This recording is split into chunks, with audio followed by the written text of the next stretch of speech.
momentum yang tepat itu kita melalui reses. Di lain itu juga ya baik yang langsung datang ke rumah, kita ya berkewajiban untuk mengingatkan dan mendorong. Beginilah keinginan masyarakat terkait dengan olahraga. Mereka ini ya tentu punya pengetahuan ke depan untuk meningkatkan ya SDM kita yang ada di Kota Cilegon. Ya.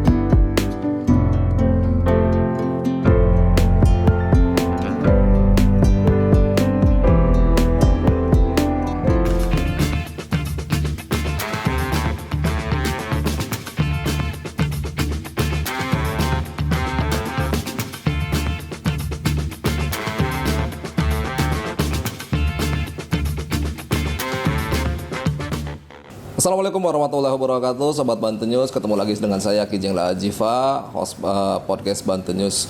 Nah, hari ini kita akan podcast dengan Pak Buhaiti, Ketua Fraksi Partai Berkarya yang juga anggota Komisi 2. Pripun kabar ya Pak Buhaiti? Alhamdulillah, baik, sehat. Bangkit bebasan apa bahasa Jawa Serang Sawas nih, bahasa Jawa Cilegon nih.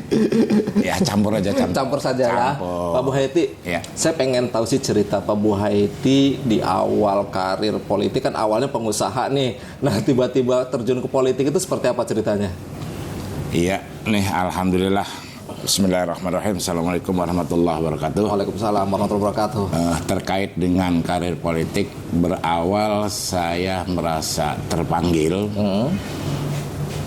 terkait dengan untuk menyampaikan aspirasi masyarakat. Karena memang ini semuanya adalah ya kebutuhan masyarakat, khususnya di dapil saya, Grogol Merak, ya umumnya Kota Cilegon. Nah, ini kan sebuah kejutan Partai Berkarya, partai pertama kali masuk legislatif, kemudian juga kepala daerahnya berkarya. Ini seperti apa nih perasaan Pak Buhaiti ini? Ini sebuah kejutan atau satu tantangan atau seperti apa? Atau sebuah berkah buat Pak Buhaiti ini? Iya, pertama saya mengucapkan syukur alhamdulillah walaupun pertama ya di Partai Berkarya ya berkiprah di Kota Cilegon, sekaligus alhamdulillah ya kita punya Pak Wali Kota ya Pak Heldi. Pak Heldi, alhamdulillah ini adalah salah satu kebahagiaan dan kebanggaan kami. Ya semuanya adalah kita harus bersyukur pada Allah Subhanahu wa Ta'ala. Mudah-mudahan Cilegon ke depan lebih baik. Iya. Ini kan Pak Buhaiti dari Partai Berkarya, kepala eksekutifnya, wali kotanya Partai Berkarya. Ini aspirasi masyarakat semakin besar atau seperti apa nih? Apa biasa-biasa aja atau seperti apa, tantangannya seperti apa? Ya, nambah semangat aja. Nambah semangat ya, karena lebih enak menyampaikannya sesama sekamar lah istilahnya. Namun dong laki rabi mah enak ngobrol. Betul. Pak, ini kan menjelang 2024 kemungkinan besar kan Partai Berkarya juga hasil pengumuman KPU kan kemungkinan tidak ikut lagi ya, walaupun masih mungkin ada di gugatan MK segala macam. Nah, ada lanjut naik kelas atau tetap di sini aja, apa mau naik provinsi atau mau pindah kamar juga? Terkait ke depan apa yang telah disampaikan bahwa Partai Berkarya ini belum ada kejelasan ya. Artinya saya ya menunggu instruksi pimpinan lah gitu. Nanti kemana arahnya ya saya ngikut. Tapi secara personal mau tetap di kota atau mau naik kelas nih ke provinsi atau mungkin ke pusat?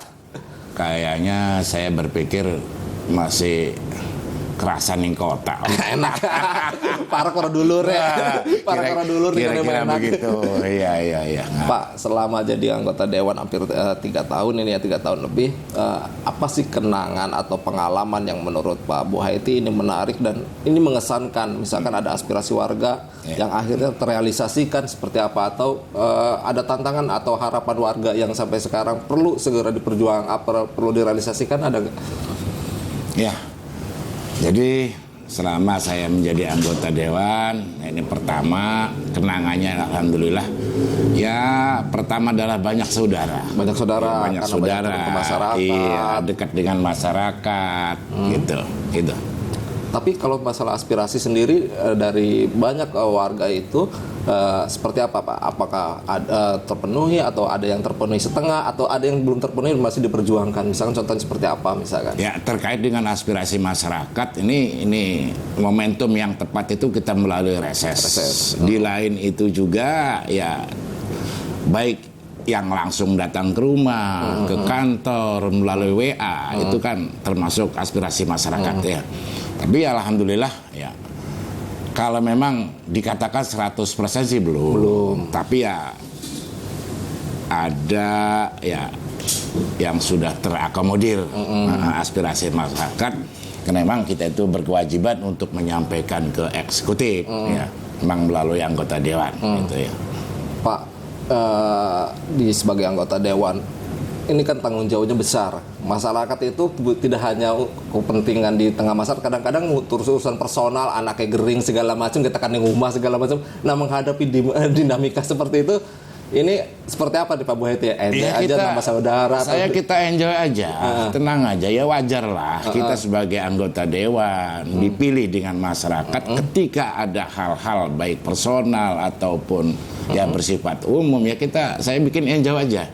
Kira-kira kalau kita mampu kita laksanakan, ya kalau enggak ya tunggu, karena memang terkait dengan aspirasi masyarakat, umpama kepentingan umum di eksekutif pun tidak mungkin akan terakomodir semua, karena mengingat anggaran juga perlu dipikirkan kan begitu. Kira-kira ya alhamdulillah lah semua terkait dengan aspirasi masyarakat, kemudian baik melalui WA, ketemu langsung, kemudian ketika reses, ya alhamdulillah sudah ada yang direspon. Kalau keluarga sendiri seperti apa Pak support? Kan kalau dewan ini kan kerjanya konon katanya sehari itu 25 jam, seminggunya 8 hari, kayaknya mau tidur aja ada tamu lagi, mau istirahat ada tamu. Nah, keluarga sendiri ini gimana nih? Jangan-jangan anak nggak bisa jalan-jalan lagi sama bapaknya? Cukup baik. Ya, mereka sudah mengerti lah. Karena kita ini kan pengabdian ke masyarakat. Ya cukup mengerti lah keluarga saya terkait dengan kedudukannya sebagai anggota dewan. Memang ya harus begitu. Mensiasatinya supaya dengan keluarga itu ada hari khusus atau misalkan nyempet. Ya kita cari waktu luang aja. Oke. Walaupun hari Minggu ketika kita dibutuhkan di masyarakat, ya kita masyarakat dahulukan kan gitu. Ya. Dan keluarga semua support alhamdulillah ya. Nah, kalau nggak disupport mungkin nggak jadi anggota dewan.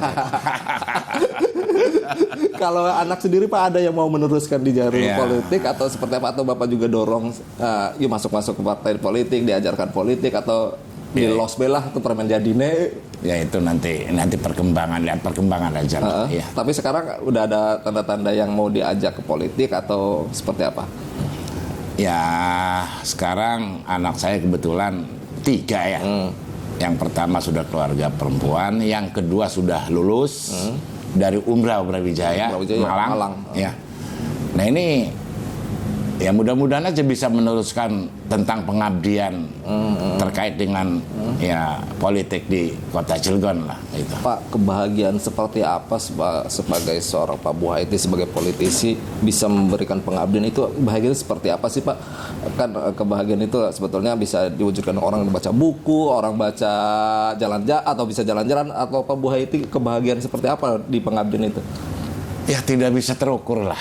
Tidak bisa terukur untuk kebahagiaan. Yang jelas saya merasa ya enjoy, tenang ya ketika kita berkesempatan ngobrol-ngobrol dengan masyarakat, karena memang itu adalah semuanya kepentingan ya masyarakat Kota Cilegon, khusus Dapil Grogol Merak gitu, ya. Baik Sobat Banten News, obrolan kita akan kita lanjutkan dengan Pak Buhaiti. Nanti kita akan ngobrol-ngobrol dengan Pak Buhaiti terkait gimana kiprah dia di legislatif dan gimana kinerja Pemkot, apa yang harus diperbaiki, harus dibenahi supaya Kota Cilegon lebih baik.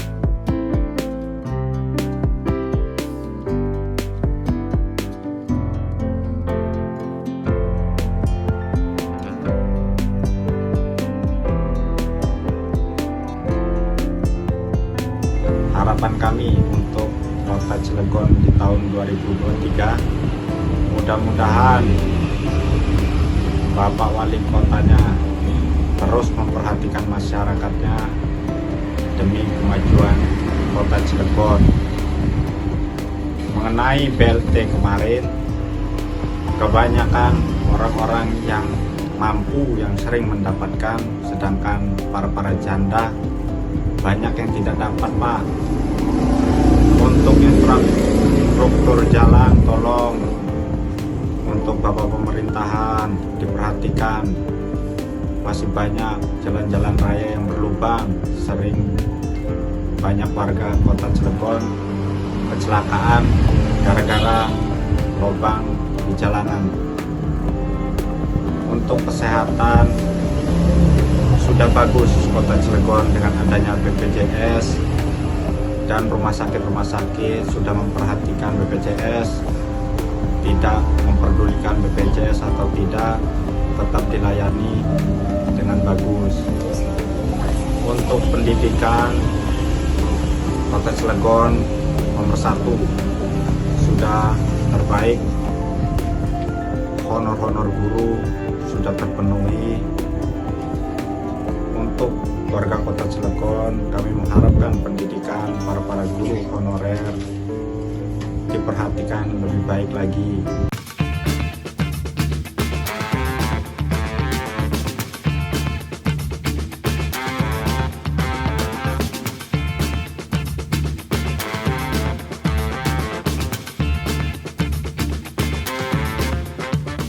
Baik Sobat Banten News, kita lanjutkan lagi podcast Wakil Rakyat bersama Pak Buhaiti.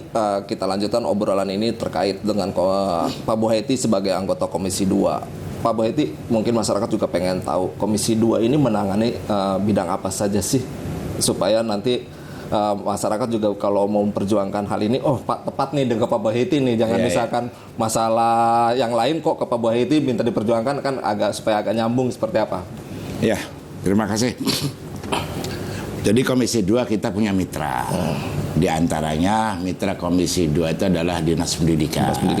Dinas Pendidikan, kemudian Dinsos, kemudian olahraga, dan lain sebagainya. Oke Pak Buhaiti, mungkin satu hal yang akan menarik adalah terkait program wali kota, misalkan terkait beasiswa, yang ini juga kaitan dengan Komisi 2. Iya. Ada catatan kritis seperti apa nih Pak Buhaiti terkait dengan program beasiswa sarjana, terutama yang konon katanya perlu ada perbaikan supaya ke depan ini masih ada masa jabatan Pak Wali Kota, supaya program sarjana yang sebetulnya bagus buat masyarakat supaya terserap, supaya tepat sasaran dan sebagainya. Seperti apa nih catatan dari Pak Buhaiti? Ya, alhamdulillah program Pak Wali Kota ya terkait dengan pendidikan ini ya selama ini sudah berjalan terkait dengan beasiswa full sarjana.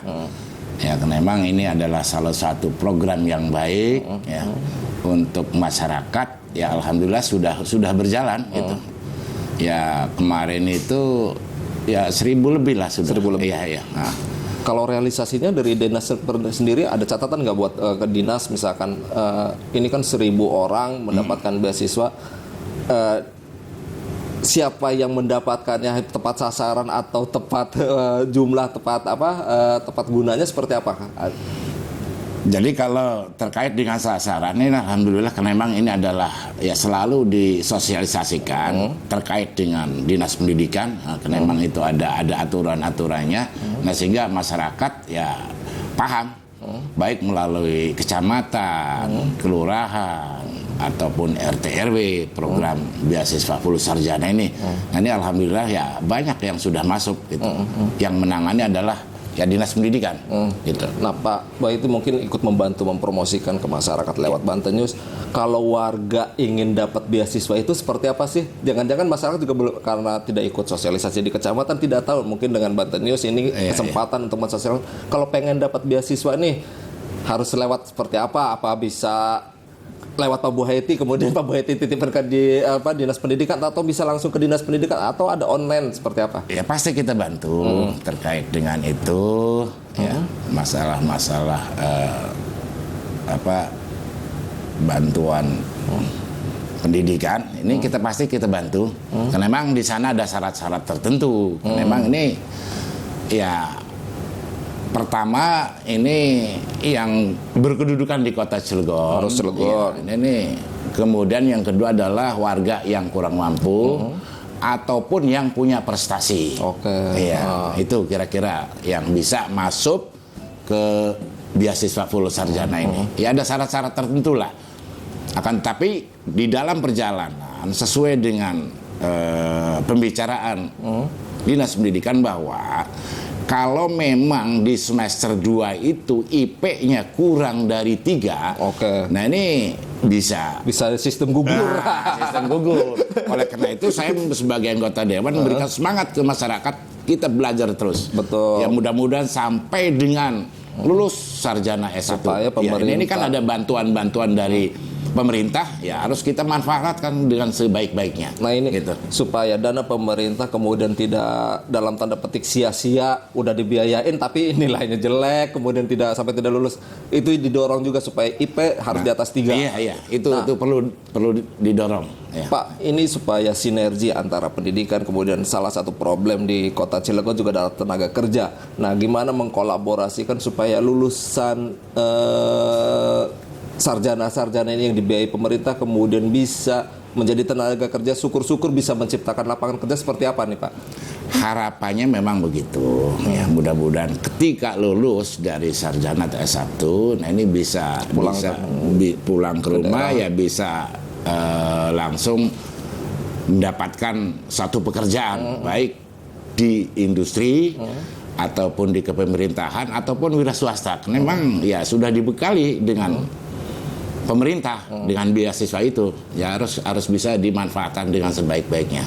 Kalau dorongan dari Dewan misalkan mungkin Berkarya atau Komisi 2 misalkan kolaborasi dengan perusahaan di Cilegon, kan banyak perusahaan-perusahaan besar yang ini seharusnya juga bisa sinergi ini ya, antara lulusan supaya ketika mereka lulus ya bisa mereka masuk di kerja itu, supaya tidak perusahaan besar ini mencari kerjanya malah lulusan dari luar daerah, dari seperti itu. Biar masyarakat ini seperti apa Pak? Ada nggak kerjasama MOU antara Pemkot Cilegon kemudian dengan perusahaan-perusahaan ini supaya ini yang kita beri beasiswa lulus mereka bisa kerja dong dengan jurusan yang ini yang spesifik. Ya di samping itu pula kan begini, ada diberikan satu keterampilan ya seperti balai latihan kerja BLK itu untuk mendongkrak ya mengangguri ya angka-angka pengangguran di kota Cilegon, dan alhamdulillah saat ini ya agak berkurang lah gitu menurut statistik yang disampaikan oleh pemerintah.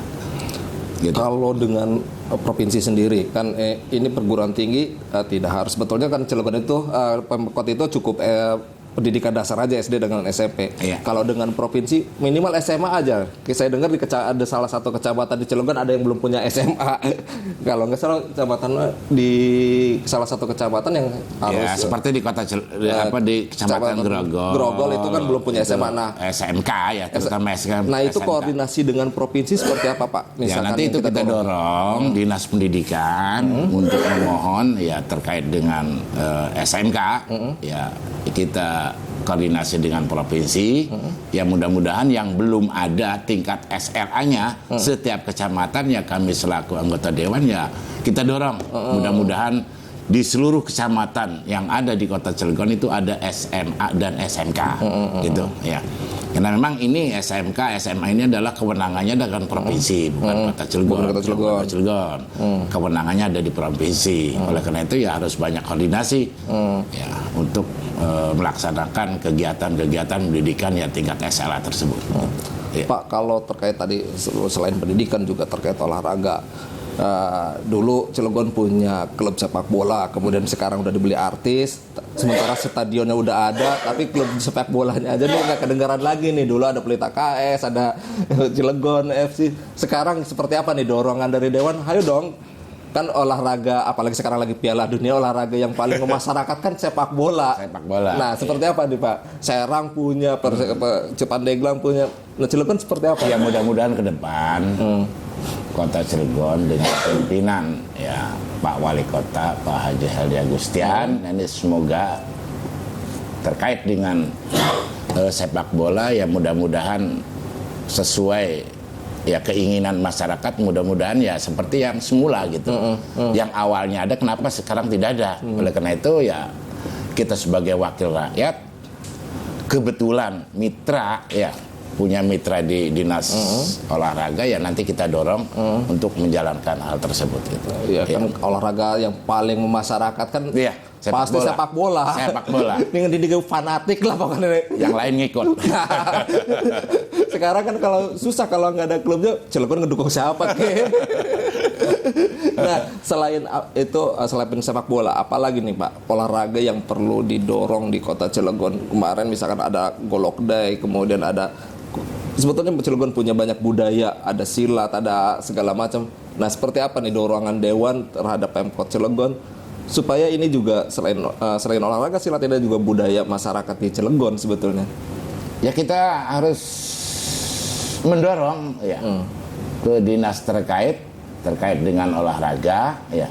Karena memang yang punya perencanaan, anggaran itu kan di eksekutif. Ya, seperti itu. Ya, kita ya berkewajiban untuk mengingatkan dan mendorong beginilah keinginan masyarakat terkait dengan olahraga seperti main bola, pencaksilat dan lain sebagainya. Nah, itu kita perlu dorong. Memang ini salah satu ya terbaik lah untuk mencapai keinginan masyarakat ya, prestasinya ya. Pak, mungkin juga masalah kesehatan, akses masyarakat. Kalau Pak Boheti sendiri seperti apa nih? Kalau untuk masyarakat Cilegon terakses ke rumah sakit, misalkan sekarang itu kan rumah sakit Cilegon itu Pak Boheti lihat seperti apa nih? Apakah pelayanannya sudah memadai? Apakah dokter-dokternya sudah memadai atau seperti apa? Atau ada yang harusnya ditambah nih, misalkan parkirnya masih semberawut lah ruangannya, desek-desekan. Iya. Kalau menurut saya terkait dengan dinas kesehatan ini ya saya pikir ya cukup, yang lain ya sambil berjalan lah ya. Kemarin juga kita hearing dengan dinas kesehatan dan dinas-dinas yang terkait dengan pengobatan. Itu UHC ya. UHC. Ya alhamdulillah respon dari dinas-dinas terkait, terutama dinas kesehatan, dinas sosial, cukup baik lah. Karena memang itu ya semuanya untuk kebaikan masyarakat. Karena ini kebutuhan masyarakat yang perlu diangkat ya. Ya kadang-kadang ya mungkin dalam perjalanan, karena memang ini kan mungkin masyarakat belum mengerti dan lain sebagainya. Oleh karena itu ya kita sebagai anggota dewan ya bersama-sama pemerintah Kota Cilegon ya harus banyak-banyak sosialisasi terkait dengan persyaratan-persyaratan pengobatan gratis yang disampaikan oleh Pak Wali Kota itu adalah cukup bawa KTP. Ya. Yang tentunya ini di dalamnya kan ada syarat-syarat tertentu. Itu yang perlu disampaikan ke masyarakat agar masyarakat mengerti. Tidak ujuk-ujuk-ujukin KTP. Enggak ujuk-ujuk. Ada persyaratan tertentu. Enggak ujuk-ujuk larang gas di rumah sakit gawa KTP. Iyalah. Pak, kalau misalkan dari jumlah dokter sendiri ada yang perlu didorong nggak, misalkan dokter-dokter spesialis di Cilegon ini seperti apa? Sementara kan di Cilegon ini kan daerah yang sangat kompleks, daerah industri segala macam yang ya maaf jenis penyakitnya juga macam-macam gitu. Udah nggak kayak dulu lagi, yang kanker segala macam kayak gitu, yang akhirnya karena tidak tertangani harus dirujuk sampai ke Jakarta, ke Rumah Sakit Banten. Nah, seperti apa Pak dokter-dokter spesialis? Perlu nggak didorong? Ada beasiswa untuk dokter spesialis juga dong, jangan seperti itu. Kalau mau supaya jadi banyak dokter spesialis dikasih beasiswa. Iya. Ya sementara ini di Kota Cilegon terkait dengan dokter, saya kira sudah cukup ya. Tinggal ke depan ya, karena memang yang namanya masyarakat industri tentu ini kan penyakit, berbagai macam penyakit ya, tentunya ya dokter harus mengikuti. Ya mudah-mudahan kita ya ke depan ya kita semakin meningkatkan terkait dengan ya SDM kedokterannya ya untuk memenuhi ya kebutuhan masyarakat juga industri yang ada di Kota Cilegon gitu ya. Baik, Sobat Banten News, nanti kita lanjutkan lagi obrolan kita di segmen ketiga bersama Pak Buhaiti, Ketua Fraksi Berkarya dan juga anggota Komisi 2.